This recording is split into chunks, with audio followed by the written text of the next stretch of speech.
It's Comic-Con season again, and I am way behind.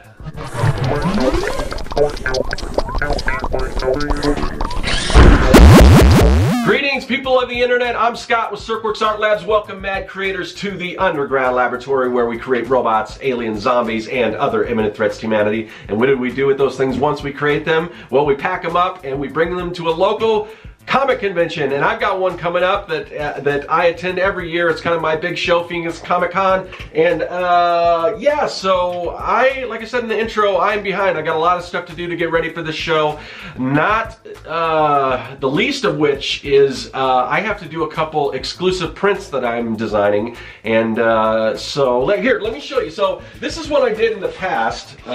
This is, and I try to pick, whenever I'm doing a show, I try to tie it into that particular show if I'm doing an exclusive print. So because it is the city of Phoenix, I use Phoenix as a motif, and because I like robots and giant mechs and things, I created this sort of an homage, if you will, to sort of, you know, Battle for the Planets, Voltron, all that kind of stuff, even like Power Rangers or whatever, with the, you know, you've got the 5 pilots and everything, the mech pilots is kind of a standard. So I kind of created my own, and I called it Phoenix Force 5, or Mega Phoenix Force 5, and so that's kind of my big giant mech. And that was the print I did in the past. So I was trying to think of something different, and because you know I like geeky comic book type stuff, I was thinking I would do a design, or 2 designs actually, so Phoenix Comic-Con has a slogan, it's discover your inner geek. So I was thinking, well, what can I do with this idea? And I wanted to kind of focus on kind of what makes a geek, discovering your geekness, your geekology, whatever you know makes a geek a geek. And I could speak to that pretty well. I'm pretty geeky myself, but the problem is geeks are into different things. So I try to take a lot of those things and put them together, and hopefully there's going to be something for everyone in this design. But I thought I would kind of show you my process with that. Maybe even talk about some plans I have for this comic book convention coming up, some things I'm going to be doing differently, and kind of show you how I put this illustration together. So without any further ado, let's get to that. Alright, so I want to take you kind of from start to finish on this illustration that I'm doing. Well, actually that's not entirely true, because I already have the sketch done. So that's the first part, but I'm pretty sure everyone knows how to sketch. So anyway, so I did my sketches. I did them in blue line pencil, and the reason for that, there's a couple of different reasons. Sometimes it's because the blue won't photograph. Like if you're using comic books, you can scan it in as black and white line art and the blue won't show up, so you don't have to do a lot of erasing. This is in comic book art, so the reason I did it in blue in this case is just to differentiate the solid black lines that I'm using, that you see me putting in right now with the pen tool. And I'm in Adobe Illustrator. If you don't have Illustrator, I think there's sort of there's one called Inkscape. I believe it's free. It can do pretty much the same thing that Illustrator does. I just don't know kind of the layout and where all the tools and everything are with that particular program. But anyway, so this is a vector drawing program. It's a little different than drawing, you know, in Photoshop or by hand. Basically what you're doing is you've got this pen tool, and you can kind of see how I'm outlining everything. I'm going to do sort of a thicker line here, and then I'm going to go in with a thinner line. I'm going to do all my interior line work that you can kind of see me doing that now. Now, when you work in like Photoshop or whatever, you have that pressure sensitivity and everything, and you can do that in Illustrator too. There are some tools like that. For this, I start off, everything's the same line weight, and again, I'm just using the pen tool with 2 different, the outline, I believe it's probably like a 2.5 thickness point, I believe.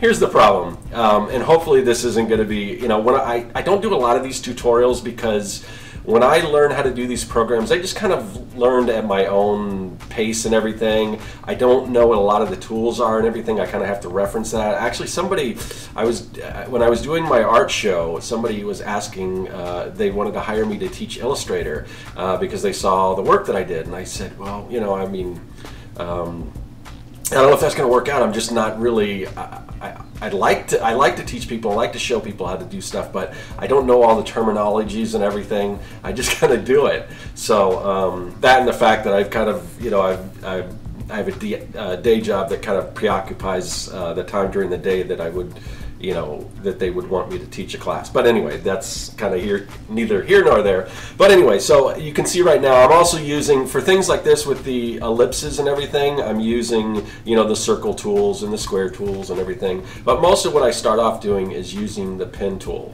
All right. So I've been kind of skipping around. I'm trying to think, before I think I was talking about the pencils. But anyway, so I just scanned in my blue line pencil sketch, and again, as you can see, the pen, if you're using like a regular graphite pencil or whatever, sometimes because it's usually like a gray color, it kind of gets a little confusing with the black. But when you use blue pencil, it's really easy to tell what is the sketch and what is the actual line work that you're actually putting in.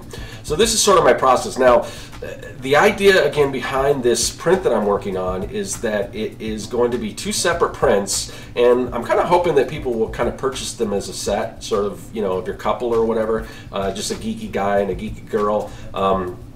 I'm just focusing on the guy version right now because I was doing a lot of the girl version I was working on while I was doing the Artcasters, and because when I'm doing that, it's kind of hard to record my process because when I'm talking and stuff on the Artcasters, there's times where I'm just not doing anything, where the screen is just static and everything. So that's kind of why I'm not focusing on that one. But the process is the same no matter which version I'm working on. So right now we're just going to focus on the guy. But both of these will be available. And I'm probably going to break this into 2 parts because it's a pretty long process. So right now I'm going to I think I'm going to take you through the line work that I'm doing now, and then some of the flat colors. And then I think in the second episode we'll talk more about applying some of the shading and everything like that, and then sort of the finished graphic design to bring that poster to life.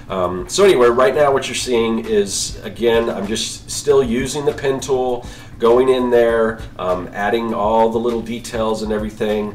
And when I was talking before about pen pressure, now there are tools, and there's a tool called it's a really cool tool. It's fairly new. I think it was introduced when they launched the CSS. Is it not CSS? That's coding. Sorry. See, this is why I don't teach, because I don't know all the terminology. The CC Creative Cloud.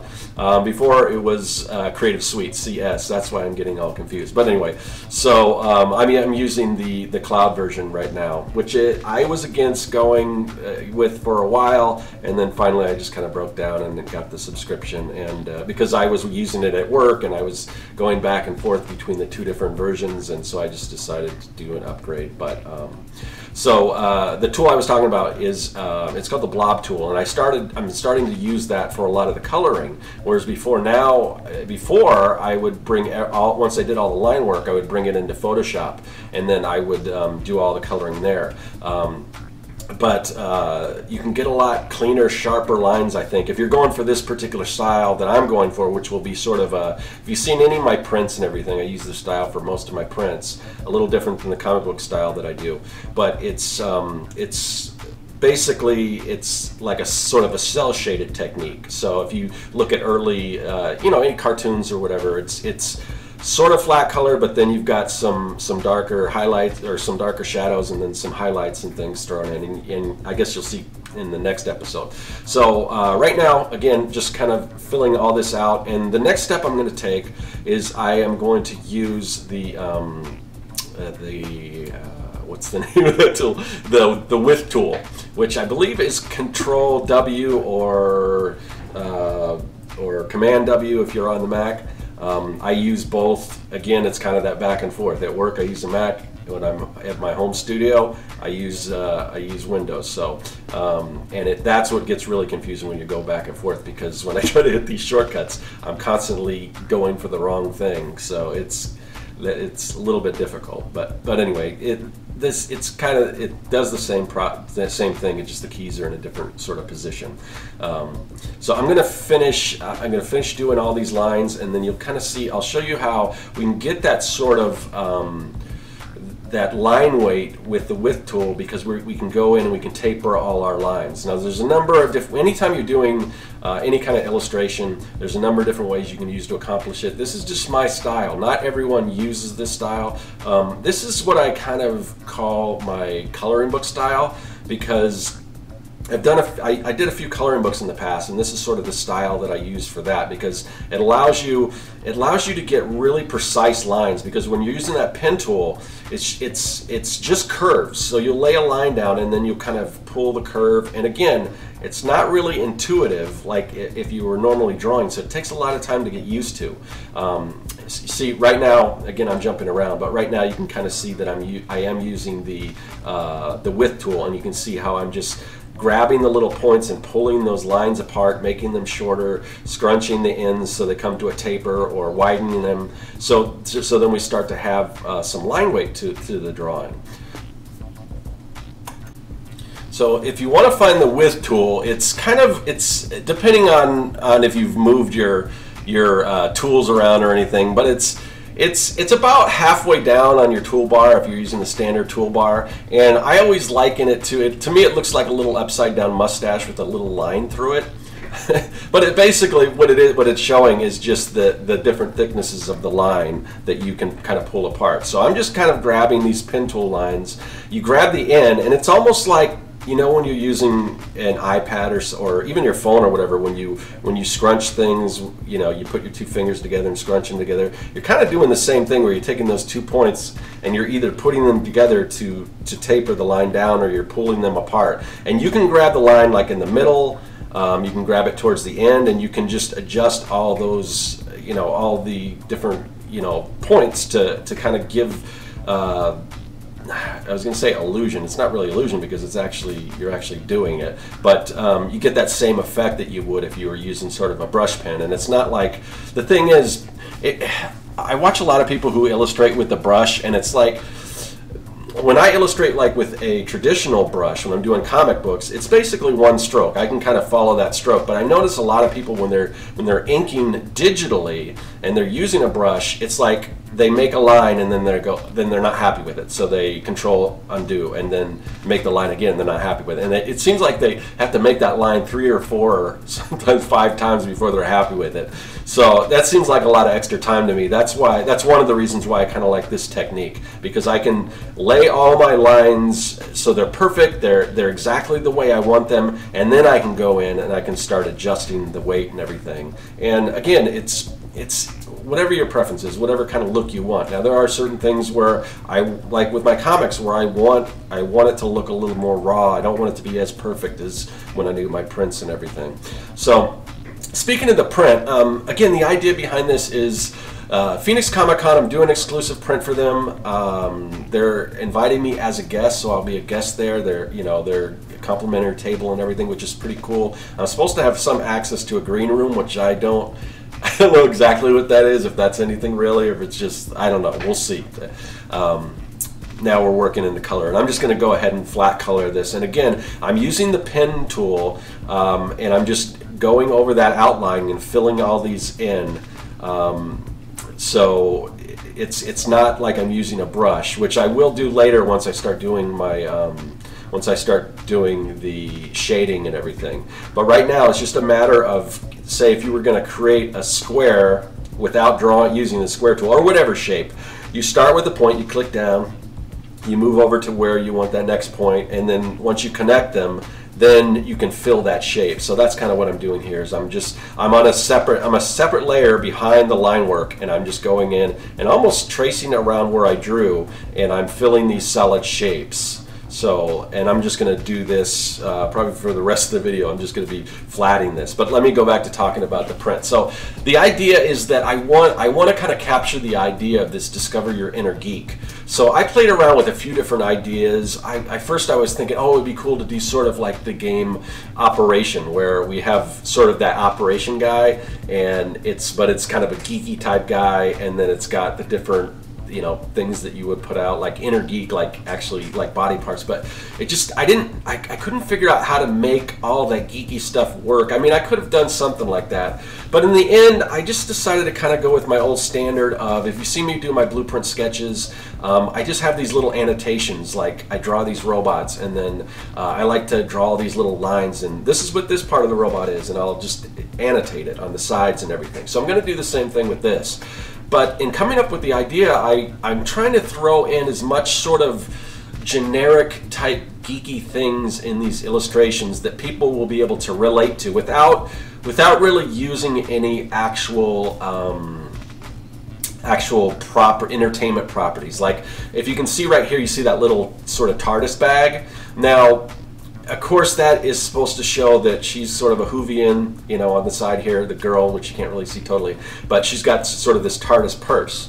Now, the reason why I can do this is because a police call box isn't really, I mean, that's what they look like. I mean, so it's not really specific to just Doctor Who. So that kind of stuff I can get away with. You can kind of see the Pokemon on her shoe. I'm going to change the colors around so it's not red and white, just to make it a little different.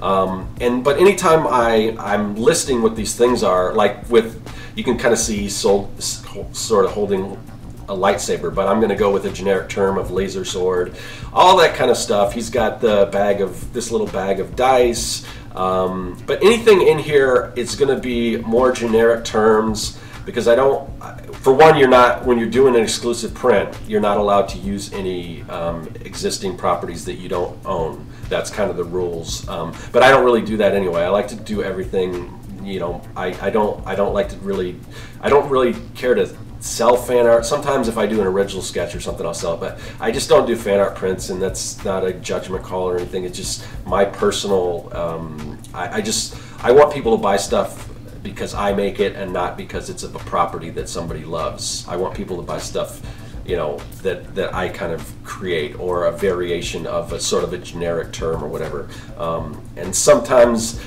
I will do like something that's in the public domain, or something. I've done some Robot Wizard of Oz trading cards and things like that.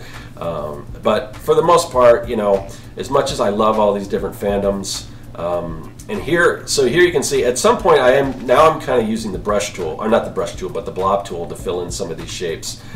Some of the bigger shapes I use the pen tool, and I filled in solid shapes, but for this kind of stuff I'm kind of going in with the blob tool, which basically just acts like a paintbrush. But the cool thing is, if you ever work with Illustrator and they've used sort of their brush tools before, every brush line is separate, but the way the blob tool works is when you draw a shape, if you draw another shape the same color, it just merges it all together, so you don't have all these millions of different points and everything. It just makes one solid shape. It's a really cool tool. I'm glad they kind of added it.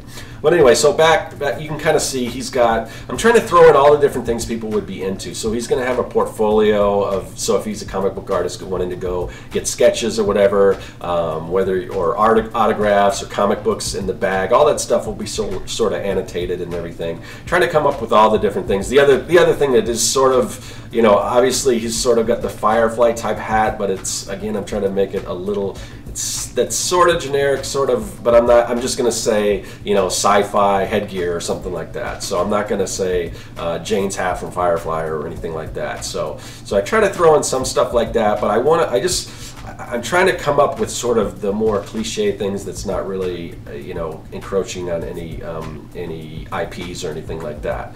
So yeah, I'm getting close to the end on this particular one. I didn't get to talk much about some of my plans. I meant to mention that, but I will, for kind of some things I'm doing differently, but I will do that on the next episode. And we'll get a little more, like I said, we'll get into more of the shading and sort of the finished design. So that should be pretty interesting as I sit here and finish up all the flatting and everything on there. So you can kind of see where we are with both of these two drawings. There's going to be a lot more to it. I think it's weird how I work, because I just kind of draw these characters, but then I just bring it in, I start dropping all the type in, and I like to take all those elements and start dropping it in, and believe it or not, it should come together, hopefully, and it should be a really nice piece, and I'm really looking forward to bringing these with me to Phoenix Comic-Con. You know what? I keep saying Phoenix Comic-Con, and I have to remember it is now called Phoenix Comic Fest, because I guess San Diego owns Comic-Con. Okay, so there you have it. That is sort of the beginning of the process of how I create an illustration and some of my plans for what I'm going to do for Phoenix Comic-Con. And yeah, I didn't want this video to go too long, so I'm going to break it up in two parts. We'll be back. I'll show you how I complete this thing. And yeah, and then we're gonna, you know, I'm gonna print these things up, bring them, and hopefully people dig it. So yeah, super excited about that. And if you guys happen to be in the Arizona area at around the time when Phoenix Comic Con is, and I don't know the exact dates. I know it's towards the end of May, I don't know. But I will put all that information in the description. But if you want to do a quick Google search, find out when Phoenix Comic Con is, and if you happen to be around, come by, stop by my table, and say hello, and I will probably put that information in there as well, where I can be found. But anyway, I've got, like I said, I got a lot of stuff to do to get ready for this convention, so I'm going to see you guys later. That is all. Hey everyone, thanks for joining me here in the Art Lab. There's a lot of other great content on the channel, so click that subscribe button and you won't miss a thing. If you're an aspiring evil genius, visit Serkworks.com for all your mad science supply needs. And if you want to contact me, hit me up in the comments section or follow me on social media. I'm looking forward to it. I'll see you then.